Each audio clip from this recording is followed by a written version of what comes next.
This is probably what your smartphone looks like. And this is called a modern Dumbphone. And today I'm going to show you how to install the modern Dumbphone setup on your iPhone. So I'm going to walk through all the features and go through a step-by-step process of how to set it up on this phone. Although you can just buy a Dumbphone, I think it's a lot more realistic to use a modern Dumbphone because there's still a lot of apps that you probably have to use every single day, like it could be DoorDash or checking in at the airport and even scanning QR codes at the restaurant. So having a modern Dumbphone allows you to retain those utilitarian features of your smartphone, but remove all the negative aspects of a smartphone, like social media usage or being overwhelmed with notifications. Many of you commented that the Dumbphone video I did wasn't in-depth enough as to actually how to set it up. So this video, I want to just go really in depth and just walk you through how to set it up step by step. Okay, so first off, I kind of want to just show you the features again of the modern Dumbphone. The first thing is that you have a very minimalistic home screen and also a lock screen. So the lock screen is also very simple. Once you go in, this is all that you see. By default, YouTube is blocked. We can't actually use it. Same for any other social media apps, including the browser. You can't access the browser. Everything is just blocked. You can block social media completely, but I have it blocked on a schedule. And there's actually no way you can bypass that schedule once you have set it up. I've turned off all the notifications for most of my apps. And I also have a shortcut here that allows me to turn the phone into Grayscale at night or activate red light mode, which is effective for removing blue light at night. One additional feature too that I'll show you how to set up is that when I'm in work mode, I have it on dark mode, everything's dark. And when I'm off of work mode, it will actually switch to light mode. And then both the lock screen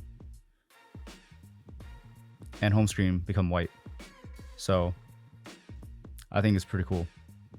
You can set this up as well if you want. Yeah, you can customize the apps that you want here to be just the apps that you want to focus on. So for me, they're like books, my workout tracker, Japanese, meditation, and just like maps and notes. But you could put whatever apps that you want there. And you could also put widgets on the top too. I just have this simplistic one that says the date, and you could scroll through them if you have multiple widgets. But yeah, I'm going to show you how to set it up on this phone right here. So we'll come back to this. So the first app that you want to install is called Blank Spaces.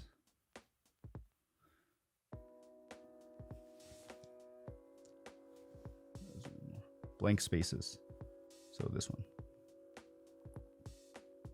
It is a paid app, but I think it's definitely worth it. And it's significantly cheaper than just buying a actual Dumbphone. So I've downloaded the app. I can set this up right now.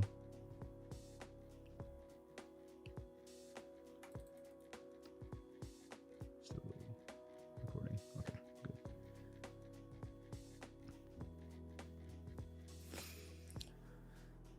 Okay, add apps that matter. So let's just do the same thing. So let's set up the Books app. Books. Let's do like a meditation app. We'll do messages, settings, maps, notes. Okay, so starting off, we just have 3, 4, 5, 6. We have 6 apps here. And we can start by changing the wallpaper. So we have to set this wallpaper as our main wallpaper. So tap this. It'll add this photo to my Photos app. Okay, so go to wallpaper, add new wallpaper, photos, and then we do click this one, the one we just added, and it'll make the lock screen this. And we can set it as a wallpaper pair. So now you can see that the dock is now hidden because it's the same color as the background. If you want to do light mode, then go to Custom wallpaper. Click this. Click get wallpapers, and then scroll down, get the light mode one, and save to photos.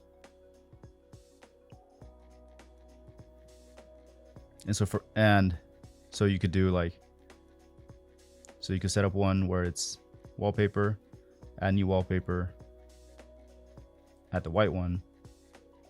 Okay, consider this wallpaper pair. So now you have a white version and a dark version. So if you wanted do not disturb mode to be white and the dock hidden and the focus mode to be black, I'll show you how to set up the automation towards the end. You can also jump to this timestamp if you want to see that right now. But let me just go forward with setting this whole thing up. So the first thing we want to do is to remove all these apps from the home screen. So the fastest way, the fastest way is to just hold this. You can unselect these whole pages. So now you don't have any pages. You just have the app library. And I'm going to show you how to like minimize this. You can't remove it completely, but I can show you how to get around this a little bit. Then I'm just going to remove all these from my home screen.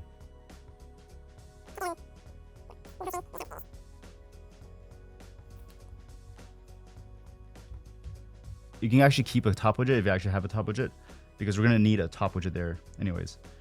You want to add a widget. So hold down, click this one, scroll down, find this one. It doesn't have a name, so it's just this one with a black screen here. So click this and this one. So the first widget we add here.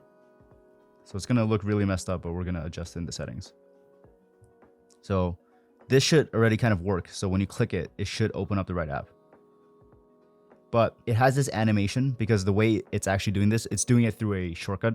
So to remove this animation, you're going to have to go to accessibility. And then you go to motion and you click reduce motion. So once you do that, when you open an app, it's just going to seamlessly open the app. Now we have to adjust this text so that it actually is formatted correctly. If you just hit on the corner, it's going to open the app. Okay, we go to the top here, we click this circle, and then we click customize widgets. I'm going to show you the settings that I use, but you can also just customize them however you want. So I like to have it center aligned. So it's this one right here. I have the size pretty small at about 20 to 25. So I'll just put that right there. 23 right there. Spacing 0. Apps and widgets. Let me see, how many do we have? 1, 2, 3, 4, 5, 6. So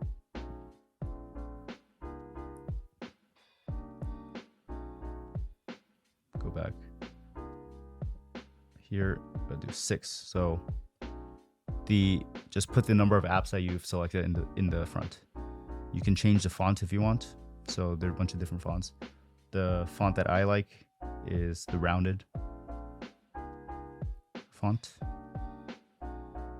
So if we go to the home screen now, see, now it looks way better. I think the text might be a little bit too small, so we can just click it again and then customize widgets, and then we can make the text like maybe 30.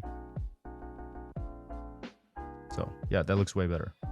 But you can see that the names of the apps are a little bit long, and you can actually customize that. So if we click it again, we go to here, and if you just delete this, you can type them. So I like them to be lowercase, and rather than waking up for the meditation app, I'll just type meditation and make messages lowercase.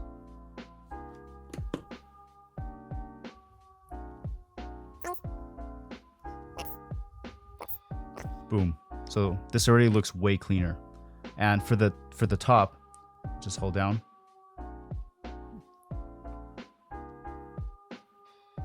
Just like this top widget. Yeah. You can stack these so it's hidden. Then you can just scroll through them. And if you want to customize the top widget, just tap on it.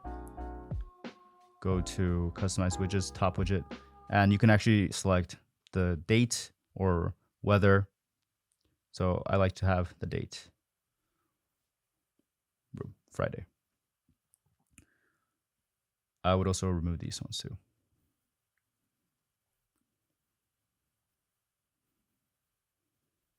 Yeah, so that already looks like a modern dumb phone, but there's still blocks we have to set up because you can just easily access these social media apps. So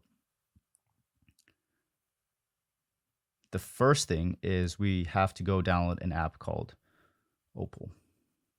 This is also a paid app, but again, I think it's totally worth it because you're really paying for the amount of time that you get back. There's a free one that I've also tried called Burnout Buddy if you want a free alternative. But with Burnout Buddy, it's actually a little bit easy to bypass it. Whereas with Opal, you can actually set it up so that it's impossible to bypass it. Okay, open.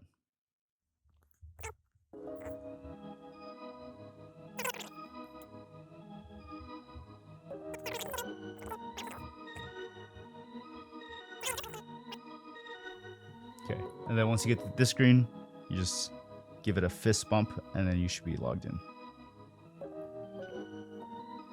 Bunch of stuff. So once you get to this page, then you can actually select the apps that you want to block. So I would select pretty much all the social apps. Some of these apps are not downloaded on this phone, that's why. But like Discord, Instagram. You could also block messaging apps if you wanted to. But let's block like these. Twitter. You can block all the games, all the entertainment, shopping, and education, health and fitness. We'll just leave that for now. Like I was just blocking the news, stocks. Yeah, I would also recommend blocking the App Store and Safari if you actually want to make it a dumb phone, but you can experiment with yourself. And also adult blocking is pretty useful. So once you have selected all the apps that you want to block, then so select Monday to Saturday, Monday to Sunday, so it's every single day. And then for me, I do like from 7 p.m. to 6 p.m. the next day. So I do 7 p.m. to 6 p.m. So the only time that's available is between 6 and 7. In terms of difficulty, you could choose. So normal is like you can just one click to exit the session. You could do a timeout where you have to wait a little bit of time before you can exit, or you can do deep focus where you cannot snooze or end the session early. So let's try this one first, timeout, in case we mess up anything. So once you do that, you can see all the social media apps are now blocked. And we can't do anything about it. Okay, next, I'm gonna delete all these widgets. I don't even know what this picture is.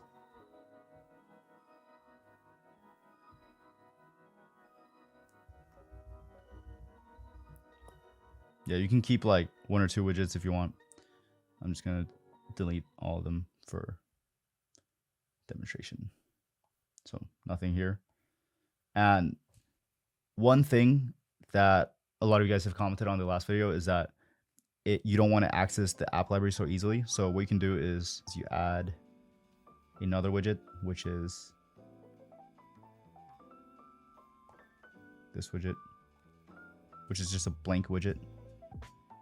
You can add to the page on the right, and so that when you swipe left and right, there's actually nothing. And you can add a few pages of these blank widgets if you think that you might accidentally swipe into the app library. So I'll just add another one.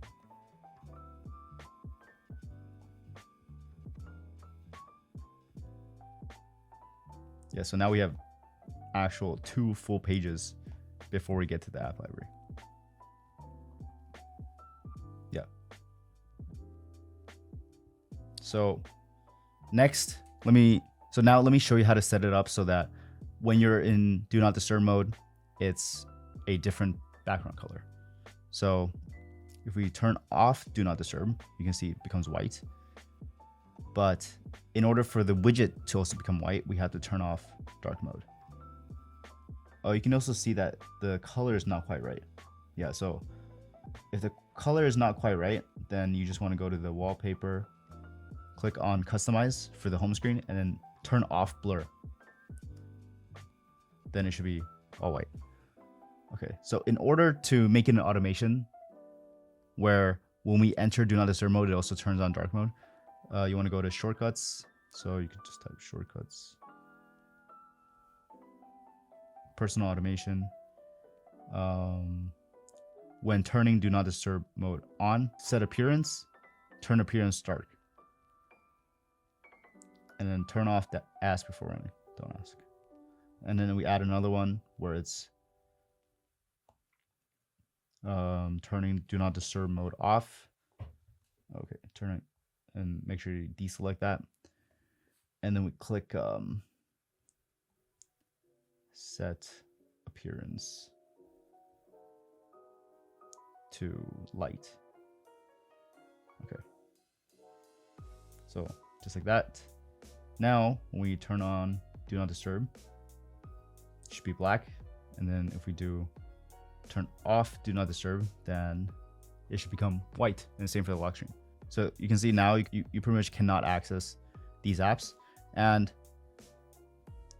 whenever you get notifications, I would suggest turning off almost all the notifications for all the apps. Some of them you can't change, but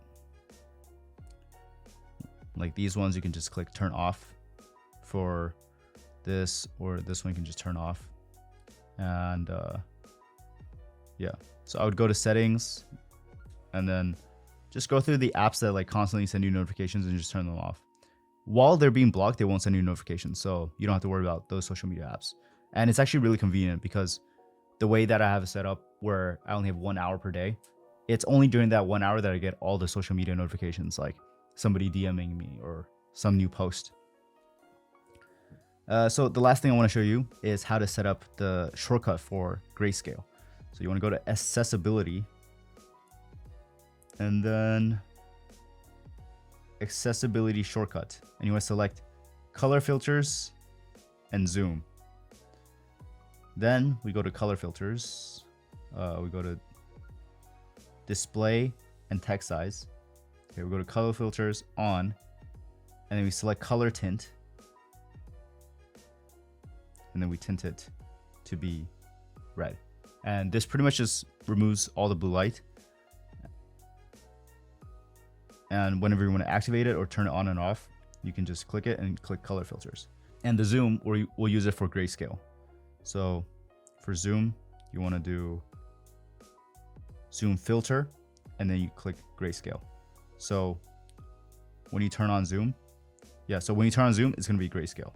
So now everything is grayscale, and that helps with not making the app library distracting too. So if you want to turn off grayscale, just turn off zoom. And when it's nighttime and you're reading a book or something and you want to turn on a red light filter, then you can click color filters and everything becomes red. One thing that a lot of you guys commented on is the mood tracker app that I mentioned in the last video. So I want to show you that. And there's a few tracking apps that I use, like a time tracker, a food tracker, and a workout tracker. And I can make a video about some of the most useful apps that I found on iPhone that does not distract you. So if you're interested in that, make sure to comment and let me know, and I can make a video about that. But the app that I use, it's called How We Feel. And you basically just log like once a day or at random times a day, you can have it notify you, and you just log like how you feel. And I think it's interesting to do it even just for like 30 days or 60 days, just to see like analytics of like, oh, when you were outside, you tended to feel more happy, or when you got 8 hours of sleep or like 2 hours of exercise, you had higher levels of energy. And so I think it's really interesting to just see how your mood changes over time and to track these things. So this is the How We Feel app. It's a completely free app. It's actually developed in conjunction with Yale University. So operated by a nonprofit. How it works is that you check in and moods are basically on these grids, and you can just go and find how you feel to log it. So I think it's pretty cool. It's pretty granular as well. Yeah. And then you can put in more information if you want, but you can just log it as it is. If you want to see the other apps, let me know. But if you do set up the modern Dumbphone setup, you can post it and tag me on Twitter or Instagram. I'll still get those notifications once a day, but make sure to subscribe if you found this video helpful, and I'll see you in the next one. Peace.